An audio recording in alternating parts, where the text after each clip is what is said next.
président Senghor était un homme d'une très grande culture, c'est connu. C'était un homme, je le qualifie toujours de génie, parce que pour moi, le génie, c'est celui qui peut appliquer son esprit à n'importe quel secteur, à n'importe quel problème, et y exceller. Le président Senghor était capable, sur chaque sujet, même nouveau, de pénétrer ce sujet à fond et de sortir des résultats extraordinaires. C'était comme homme, il était d'une simplicité désarmante. C'est un homme. Un jour, il devait aller à l'ambassade des États-Unis.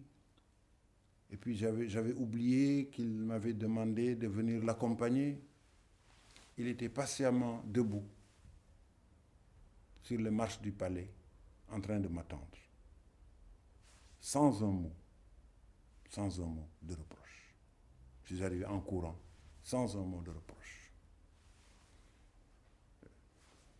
Mais c'était un homme qui avait aussi beaucoup de fermeté de caractère. Une grande autorité naturelle.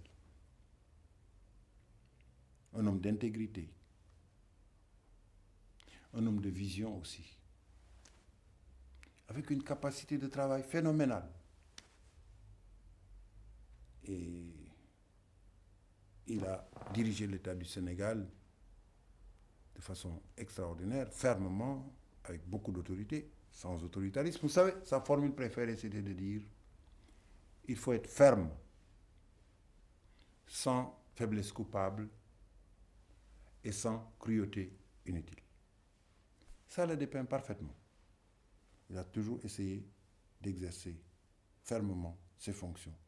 Très pédagogue aussi, très pédagogue. De plusieurs manières. Il pouvait vous apprendre les choses en vous sermonnant, gentiment, en vous donnant l'exemple, en faisant lui-même un travail qui était mal fait.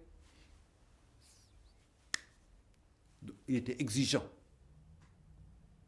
Il était exigeant, Senghor. Et c'était bien. Il était exigeant. Et il vous prenait souvent en défaut. Je me souviens, une fois, j'étais avec lui et Mme Senghor dans la voiture. Et Mme Senghor me taquinait en me demandant, posant une question sur un pays, le parallèle, entre quels parallèles ça se situait. Et j'ai donné la bonne réponse. Il m'a regardé en me disant, c'est bien. Il aimait beaucoup ce genre de choses. Il éduquait par la répétition qui est pédagogique. Quand je suis devenu Premier ministre,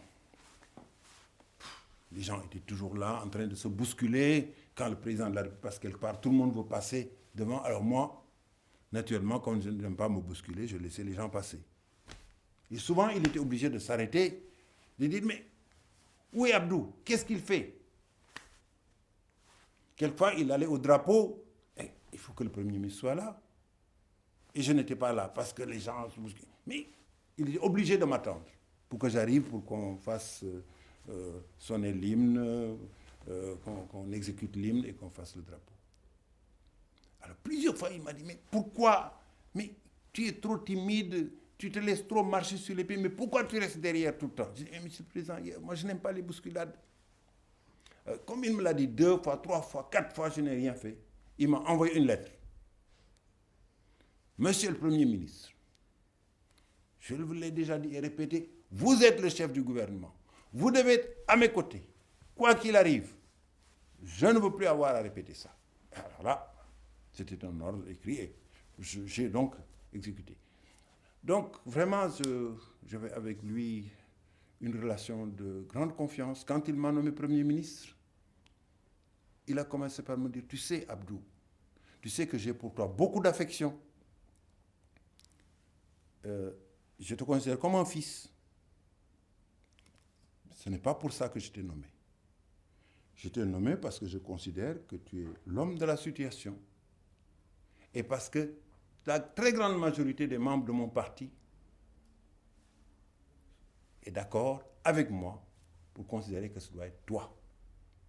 Mais je te le dis, j'en profite pour te le dire. Demain, quand tu auras des problèmes, tu ne les auras pas avec les gens de ma génération. Tu ne les auras pas avec mes vieux compagnons. Tu les auras avec les gens de ta génération. C'était prophétique. Il était avec son ami le président Aïdjo. Aïdjo lui a dit, mais Abdou, je crois qu'il doit être complètement prêt maintenant, parce qu'il lui avait fait des confidences sur ce qu'il voulait faire. Il a été secrétaire général du gouvernement, il sait coordonner l'action gouvernementale. Il a été ministre du plan, il connaît donc les problèmes de l'économie.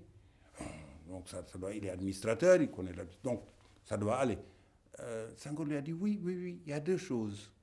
Il faut que je lui apprenne les subtilités d'une bonne politique de l'éducation. Première chose. Deuxième chose, il faut que je lui apprenne à être plus méchant. Mais ça ne veut pas dire qu'il voulait que je sois cruel, puisque sa fameuse formule, c'est fermeté, sans faiblesse coupable, ni cruauté inutile. Je parlais également de son sang-froid. Senghor avait un grand sang-froid. Quand on a essayé de l'assassiner en 1967, j'étais avec lui dans la voiture. Et c'est un coup de chance. C'était un complot bien préparé. Le monsieur, on lui a donné une arme, on lui a appris comment il fallait armer, Il a oublié d'armer. Il a tiré, mais il avait oublié d'armer. On a entendu le déclic. La balle n'est pas partie. L'aide de camp a dit que la voiture parte. On est parti et dans la voiture, il a dit « Abdou, tu comprends, ce sont les risques du métier. » C'est son seul commentaire. Donc je voulais insister sur ce point. Et insister également sur un point où on ne lui rend pas assez justice. Est-ce que vous savez qu'en 1971, il était sur le point de régler le problème Palestine-Israël? Il était à la tête du comité des sages de l'Organisation de l'Unité africaine. Ils étaient 4. Senghor, président du comité, Aïdjo, Gowon du Nigeria, Mobutu du Zaïre à l'époque. Ils ont été dans tous les pays arabes, ils ont été en Israël. Il a présenté son plan de paix. Golda Meir a donné son accord. Tout le monde a donné son accord. Et Abba Eban, à la tribune des Nations Unies, devait ensuite dire publiquement l'accord d'Israël. Et Abba Eban l'avait mis dans son discours. Et 5 minutes avant qu'il ne prononce son discours, il a reçu un coup de téléphone de Mme Golda Meir lui disant « Non, ne le dis pas. Parle de ton discours. »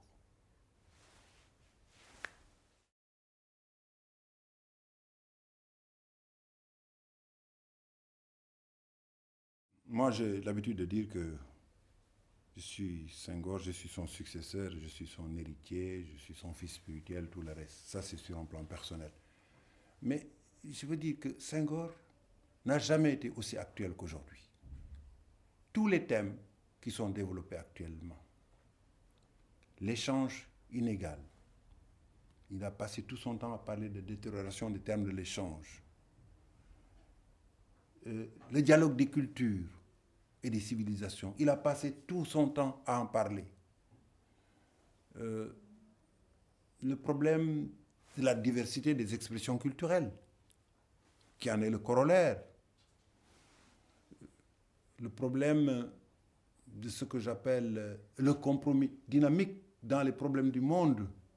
On parle souvent du pouvoir de contraindre et du pouvoir de convaincre. En anglais, excusez ça pour un secrétaire général de la francophonie, mais c'est ce qu'on a l'habitude de dire hard power, soft power. Moi, je traduis en français pouvoir de contraindre, pouvoir de convaincre. Senghor a toujours été dans ce registre-là. Quand j'ai été élu secrétaire général de la francophonie à Beyrouth, ma grande fierté, c'était de voir que dans tous les discours qui ont été prononcés par tous les chefs d'État qui étaient là. Toutes les idées du monde moderne, c'était le nom de Senghor qui était évoqué. Les citations de Senghor, jamais de quelqu'un d'autre. Donc Senghor est plus actuel que jamais. Il avait l'habitude de dire, tu sais, Abdou, moi j'ai l'habitude d'avoir raison 20 ans trop tôt. On peut même dire un siècle trop tôt. Parce que ce qu'il a dit, et si vous relisez Senghor, vous retrouvez ces idées fortes, ce sont les idées que les hommes de notre temps essaient de réaliser. Ce sont les discours que vous entendez maintenant. Ce qui fait que quand vous voyez un texte de Senghor, vous avez l'impression que c'est un texte d'une brûlante actualité. Et ça, je crois que tout le monde est d'accord là-dessus. Le poète, le philosophe, l'essayiste, l'écrivain, dans tous les domaines, il est présent et omniprésent. Il avait une faculté de créativité extraordinaire. J'étais vraiment sidéré par ça. Je raconte souvent cette anecdote de ce championnat d'athlétisme États-Unis-Afrique qui s'était tenu à Dakar. Et l'image traditionnelle, c'est que les athlètes américains, ce sont des Noirs. Là, il y avait sur la piste une jeune américaine blanche avec des tresses et qui courait remarquablement. Senghor m'a dit, mais tu as vu ça? J'étais à côté de lui dans la tribune, bien sûr. Mais c'est pas possible. C'est une blanche et elle réalise cette performance-là. Elle est là. Elle a des tresses. Ah, elle m'inspire celle-là. Alors, après, la fille est montée à la tribune, Senghor l'a saluée. Nous étions un samedi ou un dimanche au stade. J'avais mon audience hebdomadaire avec lui le lundi à 16h. Quand je suis arrivé, il m'a dit, regarde, j'ai fait le poème sur cette fille. Je crois qu'elle s'appelait Cathy Thompson ou quelque chose comme ça. Voilà Senghor, comment il était.